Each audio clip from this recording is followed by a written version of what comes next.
Let's get to the East. All right, let's do it. We've got the Indiana Pacers. They are going to be playing the New York Knicks to see who punches their ticket to represent the East in the NBA Finals. It'll be a rematch of last season in the playoffs, where the Pacers did win in the conference semifinals against a wounded New York Knicks team.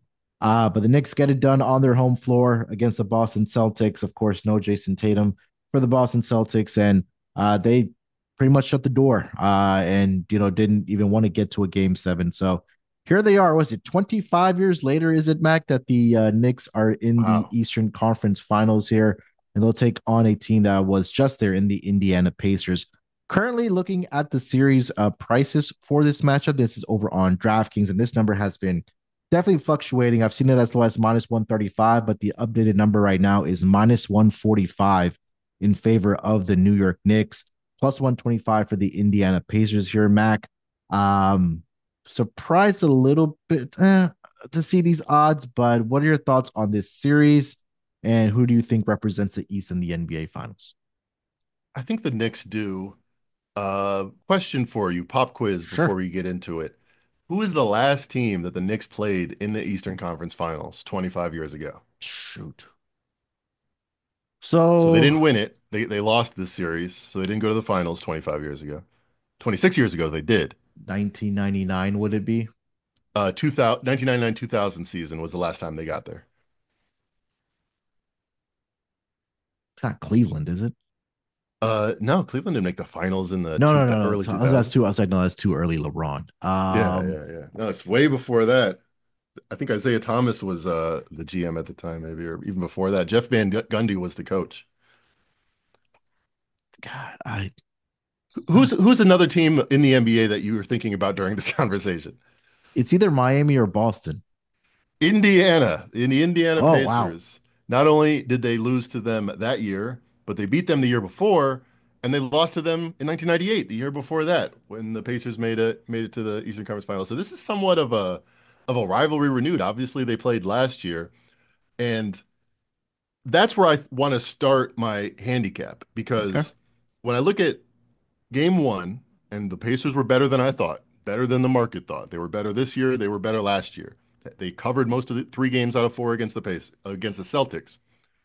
The Pacers were 6 point underdogs in game one to the New York Knicks. Now, 360 days later, 350 or whatever, a little bit less than a year ago, because it was the second round. What has changed for each of these teams? The Pacers have continued to improve. Rick Carlisle, maybe the best coach in the NBA right now, has a really cohesive unit, an egalitarian offense, I like to call them, because all 5 guys, with Halliburton being the head of the snake, are threats, and you have to guard them, and they pass unselfishly and often, and even when they don't get fast break points, they have a lot of pace just in their half court offense. So they improved. The Knicks added their second best player in Karl Anthony Towns. Julius Randle was not part of the line last year. He didn't play at all in the playoffs. And they added their third best player in Mikal Bridges, trading like 24 first round picks to get him. So the Pacers just being better than we expected somehow trumps not only Jalen Brunson being fully healthy and rested, and the addition of Karl Anthony Towns for nothing, and the addition of Mikal Bridges for draft picks. So in the context of handicapping for nothing, I don't understand how it's not 6, how it's not 6.5, how it's not more than that. Like, uh, I know the Pacers have proven people wrong. They just embarrassed the Cavs, and that does make me like, hey, I at some point I gotta take a racer out and change my power rating and just ignore my priors instead of giving them half point bumps.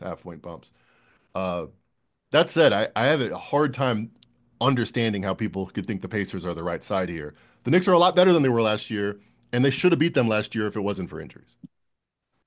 I agree with it. And I think that's the main point, right? Last season was the year where the injuries really added up for the New York Knicks. And it's case in point that it was really what Tom Thibodeau and the amount of minutes that he plays his starters during the regular season. A lot of that didn't really change this season, at least during the regular season, Mac, but they've been able to stay relatively healthy, knock on wood, if you are a New York Knicks fan. I'm trying to pull up the the game log from last year in that game 7 between these two teams. And I know that OG Ananobi was dealing with some type of, I believe it was like a foot injury or a hamstring injury. And he's But banged up now. He's always a little hurt. yeah, but I think the biggest difference for me in this series, Mac, is a player that you didn't mention for the New York Knicks side of things is Mitchell Robinson. I think that True. he's gonna be a huge difference maker for this Knicks defense, and I think that was, looking at hindsight now, when I talked about that, I wasn't really impressed, or the expectations of what I had for this Knicks defense wasn't there. I think it was because they didn't have Mitchell Robinson for a lot of the season. Now we've seen, in the playoffs where they're kind of doing the Haka Mitchell Robinson, tactic or strategy, you can say. But defensively, he's just been an absolute menace. And if you take a look at, there's a one couple of clips I saw in particular from someone that posted about the Knicks. I should have wrote this down, but he looks very healthy. He was able to close out on like three different 3-point shooters in that series against the Boston Celtics, where I was like, wow, this guy looks really, really good. Um, Obviously the free throw shooting is a concern for you, but when you're talking about defense wins championships, you need Mitchell Robinson out there for this New York Knicks team. And then that's not taking anything away from OG Ananobi and Mikal Bridges, as we talked about, and Josh Hart, who took I think it was like an elbow to the face and was bloodied up, but he's going to be good to go in this series. But I think obviously last season is really on the minds of this New York Knicks team. And what you mentioned, Mac, that if they were healthy last season, that I think that the New York Knicks would have at least advanced to the Eastern Conference Finals. And you take a look, Game 7, OG Anunoby tried to go out there, only played 5 minutes, was 2 of 2 from the floor, scored 5 points. You had Dante DiVincenzo no longer on this team, but again, it's the difference of that what's going to be on the defensive side here for me in this series. But I think for the Knicks, I think the most important game is game 1, like establishing that tone in this series that, hey, we're here to play, we're here to seek some revenge, and we want to punch our ticket back and get it back to the NBA finals here. So I like the Knicks in this series. I thought this number would be north of -150, and I think at some outlets it is getting up there now, around -150, -155, depending on your book. Or right now, DraftKings does have a -145. I think that's the cheapest number that you can find if you do like the New York Knicks. But I think Mitchell Robinson is going to be a huge factor. I know Jalen Brunson is going to do Jalen Brunson things, and I think Brunson was also dealing with some type of foot injury last season in the playoffs there as well. So this team is healthy, but give the Pacers a lot of credit. Maybe from series against the Milwaukee Bucks, it was Giannis. They didn't have Damian Lillard. He first suffered the torn Achilles there. But if you took a look at that Milwaukee roster, Mac, outside of Giannis, like if you're a second best player, again, no disrespect to Bobby Portis and Brooke Lopez, but if that is your AJ Green second, is a problem. That high yeah. release point. Can't You block. weren't that Milwaukee wasn't really going to have a chance to win that series, but I think you got to give a lot of credit to the Pacers and what they were able to do against this Cleveland Cavaliers team, who had an absolute incredible season. But yeah, at least for this series, Mac, I'm on the New York Knicks here. I mean, they might have to bring in the National Guard if they get to the NBA Finals. And that's a good point for your handicap. How much better? I mean, the Thunder going to the finals or the Timberwolves going to the finals is not great for the guys in Manhattan trying to figure out how to get the most money out of this league, Yeah. which is, they work for the owners. It's their job. Uh, how it's not great if either of them win and one of them will win. It's also not great if you pair that with probably the most local, I don't want to say small, but local fan base. There's not a lot of like Indiana Pacers in California, Indiana Pacers fans in Florida. It's a lot better for the league if the Knicks get there. But Yeah. conspiracy theories aside, I do think the Knicks are just a deeper, better team. Yeah. I mean, deeper in the fact that 1 through 5 scares me. I, Mm-hmm. I don't think the fact that the Pacers play 10 players is necessarily a benefit when it comes to here. And you're having 1 to 2 days off after every game. I think rest will be. You don't need 8 guys. You don't need 10 guys in the playoffs. You need 6 guys, and I think that's where the Knicks have the advantage. Um, yeah, Jalen Brunson. He might have a tougher time than against some other teams where they have a lot of bodies to throw at him. Neesmith, Nembhard. I mean, they're really out there to be defensive stoppers because they have offense in every other part of their 5-man unit. Mm-hmm. But if they take Brunson out, which I don't think they will, He had some really good games against the Pacers last year.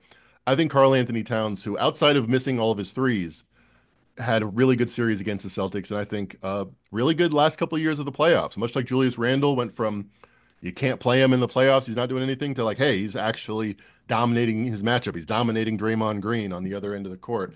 I think Karl Anthony Towns is in line here for a big series. So, although I think Brunson is by far their best player, and I almost always think the best player is a good bet to win the Finals MVP, Karl Anthony Towns at 13-1 wouldn't shock me. It would shock me a lot more if Pascal Siakam, who's 7-1, Yeah. ended up being the Finals MVP. I think Halliburton would be the guy if they got there. So, you mentioned game one, crucial. I think the multiple days off, I think being in New York with that crazy fan base, I do think the Knicks roll here. So that's my best bet. Agreed with a lot of your points on the series. Don't mind the series bet at all. My numbers, when I put it in my binomial distribution calculator, the Knicks, who I only have is 2 points, 1.5 points better. I still think it should be minus 170. So a little bit surprised that the market thinks it's as close as it is. My best bet will be the Knicks -4 in game one. Yeah, love it. I think they got to come out here, establish a tone here against Indiana Pacers and take game one here. Since Jalen Brunson Mack joined the New York Knicks, he's played in 8 career games in the regular season against the Indiana Pacers. He's averaging 29.8 points, and that's including one game earlier this season, back on February 11th, where he played 23 minutes and only scored 8 points. But outside of that, 33, 26, 39, 40, 28, 34, and 30. I I'm so glad that you brought up that Karl Anthony Towns 13-1 ticket, because that was something that I also was looking at when I saw the odds. Is that, hey, let's just say Jalen Brunson, okay, he does have a pretty good series here, but if Karl Anthony Towns goes out and does what he did, at least in the regular season against his Pacers team, but also in the fact, just looking at the playoffs where he was really good against the Detroit Pistons, he was good against the Boston Celtics. I think now is the opportunity for him to really step up here and be that second best player next to Jalen Brunson. But during the regular season, 21 and 15, 30 and 9, and 40 and 12 against the Indiana Pacers there. So Nice. um, I think that this could be a very big series for him as well. So I will co-sign that 13-1 with you on Karl Anthony Towns. And I agree with you on the game one. Um, Look here for the New York Knicks in Madison Square Garden.